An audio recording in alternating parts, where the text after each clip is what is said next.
Olá pessoal, bom dia, boa tarde, boa noite, espero que vocês estejam bem.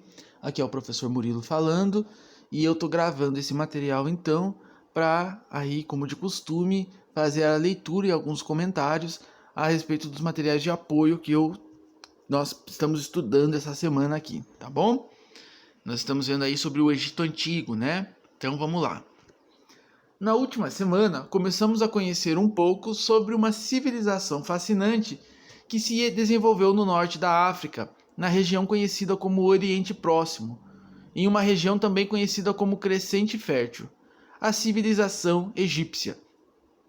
Vimos como a sedentarização e a prática da agricultura permitiram aos seres humanos conhecer a natureza a ponto de desenvolver uma civilização em meio a uma região desértica. De fato, a civilização egípcia emergiu graças ao domínio que os povos egípcios obtiveram com a dinâmica do rio Nilo. Os povos se fixaram na região e os grupos se tornaram uma sociedade primeiramente organizada nos chamados nomos, governadas por um nomarca. Com o passar do tempo, alianças e guerras promoveram uma união de vários nomos que dividiram o Egito em duas grandes confederações, o Alto Egito e o Baixo Egito. Então, pessoal, no primeiro material sobre o Egito que nós vimos, né, eu quis ressaltar para vocês bastante, né, essa relação com a natureza, né, o papel que o rio Nilo teve, né, e a capacidade que os primeiros egípcios ali tiveram de compreender a dinâmica da natureza do rio Nilo e, através disso, criar uma civilização, desenvolver uma civilização, né? Então, esse foi o objetivo ali do primeiro material. Hoje a gente vai estudar mais propriamente aí como esse império, essa civilização egípcia, se organizou. Tudo bem? Nós vimos, então, que com a sedentarização, ou seja, quando esses povos passaram a se fixar no território, né, eles começaram a se organizar também, né, começaram a nascer aí as primeiras sociedades, né, e as primeiras organizações foram aí através dos nomos, né, que eram organizações independentes umas das outras, né, mas com o passar do tempo, vários nomos começaram a se unir até que se formaram aí duas grandes confederações, né, do Alto e do Baixo Egito, tá? Como tá aqui nesse mapa aqui para vocês. Os faraós e o Império Egípcio. Por volta do ano 3100 a.C., o rei Menés do Alto Egito conquistou o Baixo Egito, unificando os dois reinos. Menés tornou-se então o primeiro faraó. Tá escrito errado aí, mas é faraó, que é o nome que se dava ao rei entre os egípcios, e fundado a primeira dinastia. Dinastia, galera, é uma sucessão de reis pertencente a uma mesma família, tá? Nascia assim o Império Egípcio, com a capital na cidade de Tínis, depois substituída por Mênfis, que é a atual cidade de Cairo. A história do Império Egípcio pode ser dividida em 3 períodos, entre os quais existiram os períodos intermediários, quando o Egito viveu momentos de crise com o enfraquecimento do poder do faraó e invasões externas. Veja a linha do tempo. Então aqui está uma linha do tempo só sobre a história do Egito, né? Vocês vão ver aí que a longa história da civilização egípcia, ela tem aí 3 grandes períodos, né, que estão aí destacados em amarelo. O Antigo Império, o Médio Império e o Novo Império. E 3 períodos que estão destacados aí nesse roxo, né, que são chamados de períodos intermediários, onde foram períodos de crise do Império Egípcio. Tudo bem, pessoal? Como que era a sociedade do Antigo Egito? Então aqui eu coloquei uma ilustração, né, para a gente poder ver como que era um pouco essa sociedade no Antigo Egito. Então nós temos ali no topo, né, o faraó, que é o rei, depois nobres e sacerdotes, soldados, escribas, que vocês já vão saber o que é, comerciantes, artesãos, camponeses e escravos. Então era uma sociedade estratificada, ou seja, uma sociedade dividida, uma sociedade onde não eram todos iguais. uma sociedade hierárquica. A sociedade egípcia mudou pouco ao longo dos séculos, pois no Antigo Egito as chances de ascensão social eram mínimas.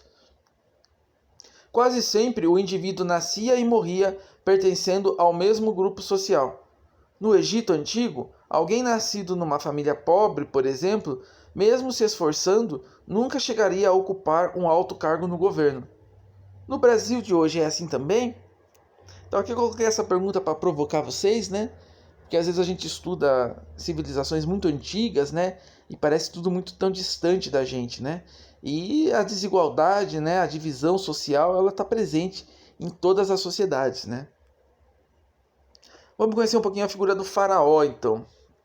No Egito, desde o mais humilde camponês até o poderoso faraó, acreditavam na existência de uma vida após a morte.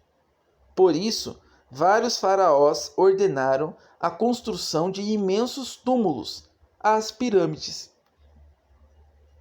Para o faraó, mandar erguer uma pirâmide era uma forma de garantir a sua casa da eternidade, local onde esperava continuar desfrutando dos prazeres terrenos.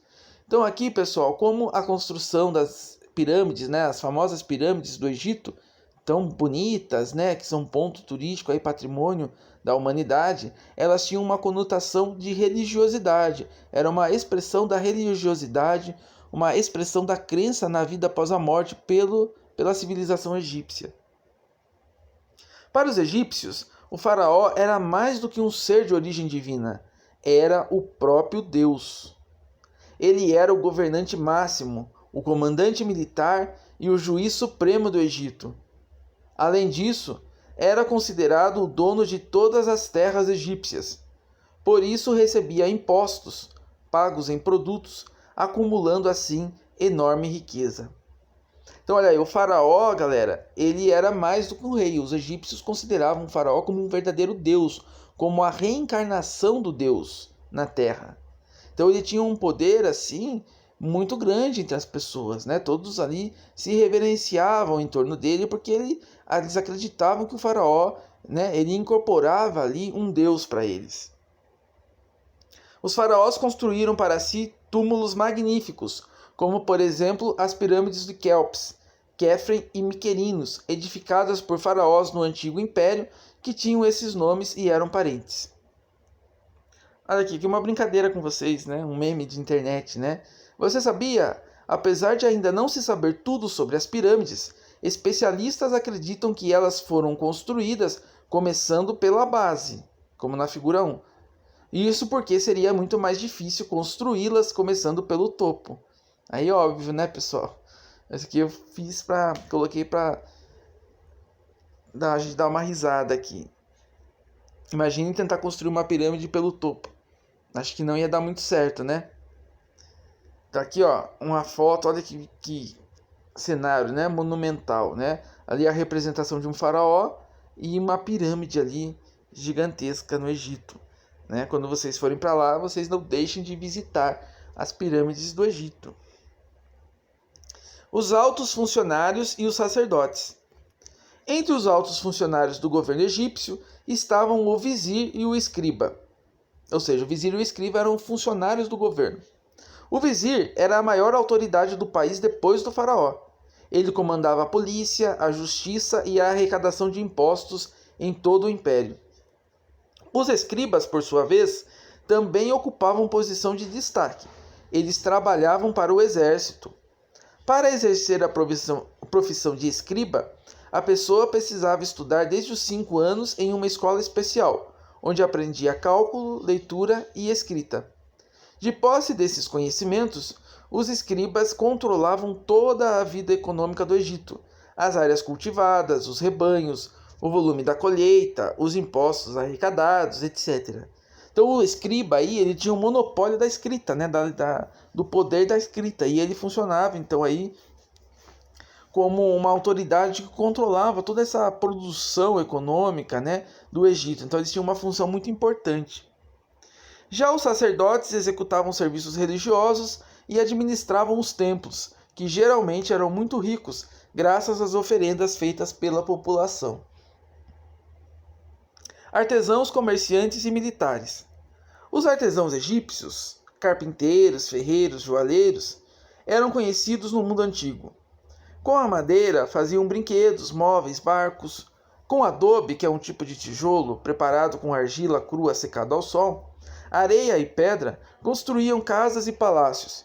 Com o ferro, confeccionavam armas, instrumentos de trabalho e carros de guerra.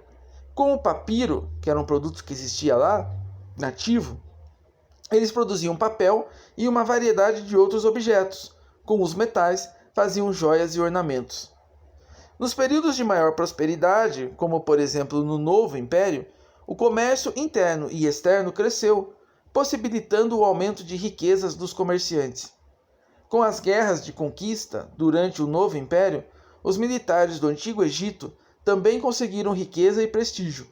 Muitos deles lutavam em troca de terra ou de parte dos saques realizados durante essas guerras. Os camponeses e os escravos. Os camponeses, chamados no Egito Antigo de felas, constituíam a maioria da população e tinham uma vida muito difícil.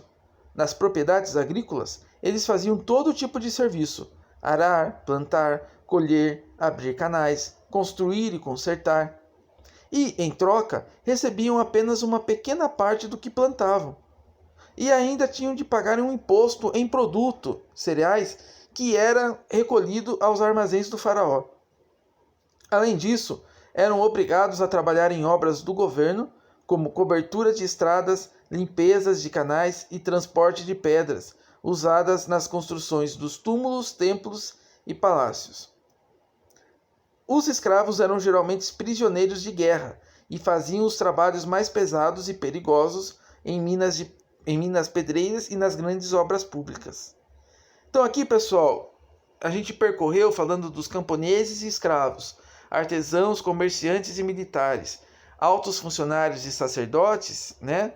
Além do faraó, toda essa pirâmide aqui social egípcia, para a gente conhecer um pouquinho de cada um desses componentes, tudo bem? Desses grupos sociais. Então, nós vimos como era aí mais ou menos a organização desses povos egípcios, né?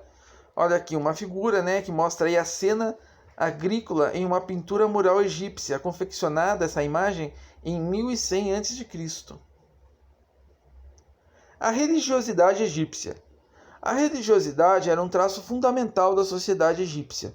O Egito era um estado teocrático, ou seja, prestem atenção que eu vou explicar o que é um estado teocrático.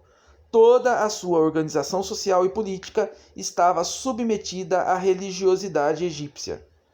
Os próprios faraós eram considerados como tendo poderes divinos e sendo a reencarnação do deus Amon-Ra, criador do universo.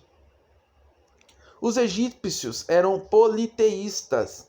Prestem atenção de novo que eu vou explicar aí o que é ser um politeísta. Isto é, acreditavam em vários deuses.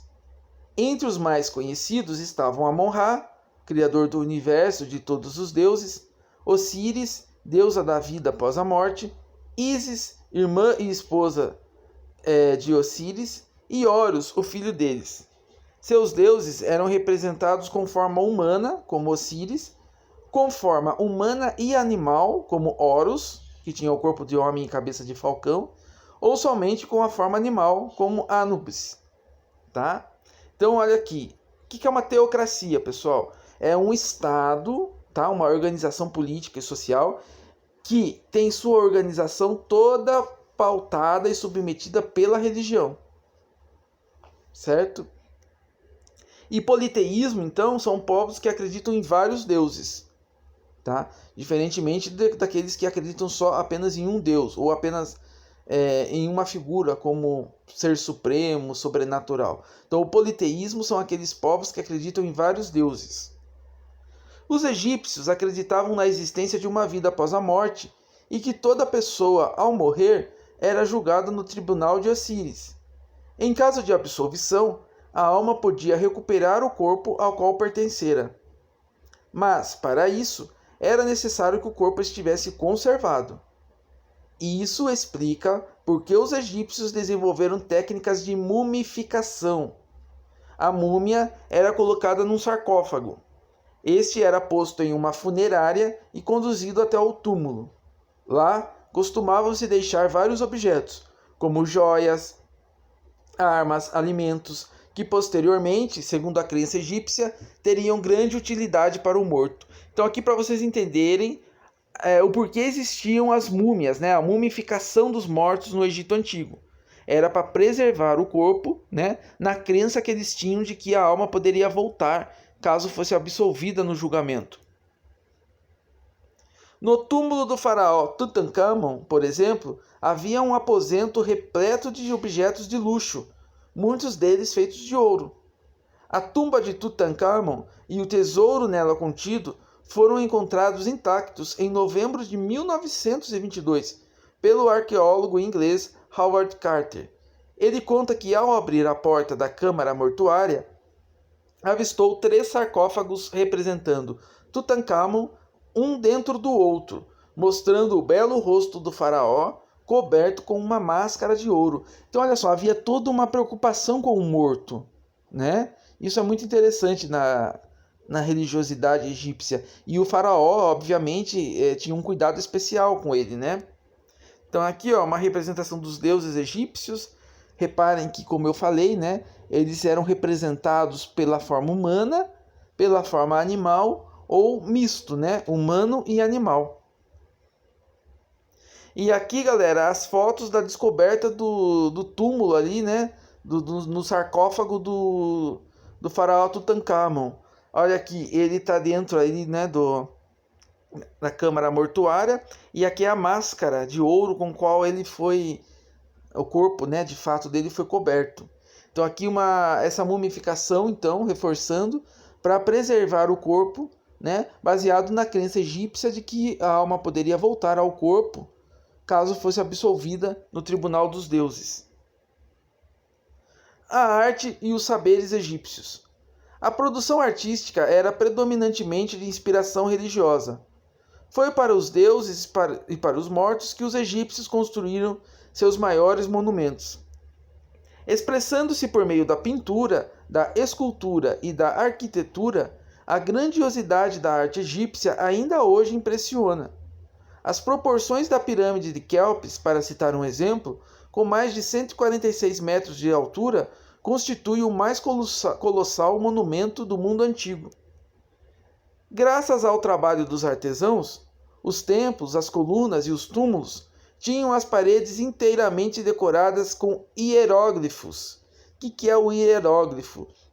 É o caractere usado como escrita no Antigo Egito, né? Ou seja, como se fosse o alfabeto deles. Desenhos pintados ou esculpidos. Então vejam, galera, que essas representações, olha, elas retratam aí a vida do cotidiano deles. Então vejam aqui que eles estão criando animais, né? Estão trabalhando na agricultura, as árvores ali com alguns frutos, né? Então a arte deles expressava o cotidiano da vida deles, do trabalho deles, da vida que eles levavam, né? Os egípcios também desenvolveram significativamente várias áreas do conhecimento. As áreas que mais se destacaram foram a astronomia e a geometria. A necessidade de prever as enchentes do Nilo e de executar obras para o aproveitamento das águas do rio levou-os à observação dos astros e à construção de fórmulas para medir superfícies. Utilizavam a soma, a subtração e a divisão. Além disso, criaram um calendário solar, no qual o ano de 365 dias era dividido em 12 meses de 30 dias cada, ao qual acrescentavam 5 dias festivos. Aqui, pessoal, é uma indicação de uma pequena reportagem que fala sobre o papel das mulheres no Egito Antigo, tá? Que eu coloquei também lá no nosso Classroom, ali para vocês darem uma lida, tá? Então, pessoal, com base nisso, vocês já podem fazer as atividades também do diário de aprendizagem, né? Que fala sobre o Egito Antigo. Em caso de dúvidas, vocês me procurem, tá? Não fiquem com as dúvidas, me chamem aqui para a gente conversar. E é isso então, até a próxima semana, tá? Um abraço!